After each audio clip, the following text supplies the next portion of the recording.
I'd like to start my presentation today with 5 words, which 45 years ago have set the world in fear and hope, which are still a symbol of the unexpected that calls for urgent action, which have casted 3 men and their families 1 week in a struggle for life or death. These 5 words are, Houston, we have a problem. Imagine the year is 1970, by the way, the year when I was born. The date is 11th of April, and the clock in Houston shows 1313. Here shoots the American space agency NASA the spaceship Apollo 13 to the moon. The experts plan to land on the moon in 4 days. On the 3rd day, April the 13th, there is a loud crash, and the 3 astronauts see how white powder flows from the spaceship.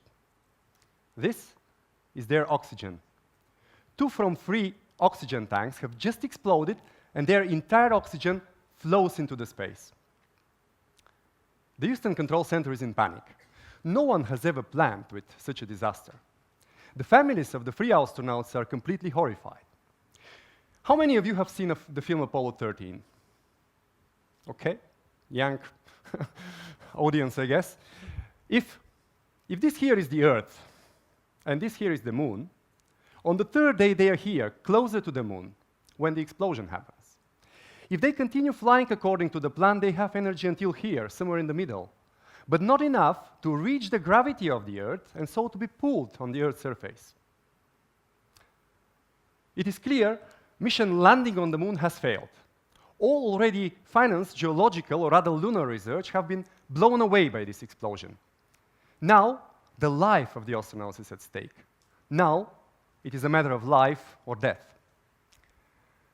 In the Houston Control Center, there is 1 man in charge, the 37-year-old Gene Kranz. He, with his short and flat haircut, he looks you always into the eyes and acts tough but competent.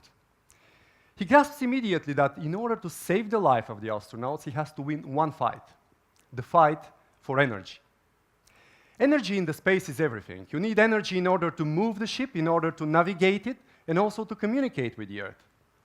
Now, every energy unit, every single amp, has a life meaning. Now, they need a miracle. What does Gene Kranz do in this historical moment? He gathers his entire Houston team in 1 room. The room boils from anxiety and nervousness. The heads are challenged, the ideas rush around, the hearts are full with fear, care, and hope. Genes listen each and every one very carefully. At one point, he calls for silence. Then he pulls all these people spread around the space together. Everyone, the 3 astronauts, they're in space, the Houston Control Center, scientists, engineers, hundreds of people. Gene says, "We haven't lost a man in space until now, and as long as I'm responsible, no one stays there. Failure is not an option." He succeeds to pull all these people spread around the space through a magical gravity force in 1 strong virtual team. 1 team aligned towards 1 goal, to save the lives of the astronauts. These are 7 days full with incredible character strengths, the genius feats of engineering, and above all, an extraterrestrial triumph of leadership. On the 17th of April, the land capsule of Apollo 13 lands, or rather splashes, into the Pacific, and the 3 astronauts are rescued. This is a miracle. This is virtual power.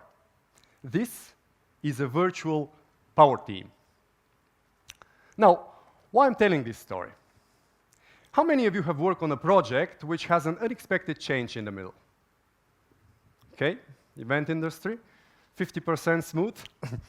Now, how often is the budget reduced or the go-live brought forward and you still have to deliver but with less energy? Or how often, if your team members are spread in various locations, sometimes around the world, they lose motivation and that diminishes the team performance? I personally have heard the statement, "Houston, we have a problem," more than once. In my 20 years career as a manager in global companies, I have led virtual teams spread across Europe, Asia, and Africa, spread across continents, in different time zones, and also from different cultures. Over the years, I have developed a highly effective method called the 10 big rocks. These are proven in practice success factors to retain the gravity of the team and unleash the team power. And today, you will get an overview of the 10 big rocks.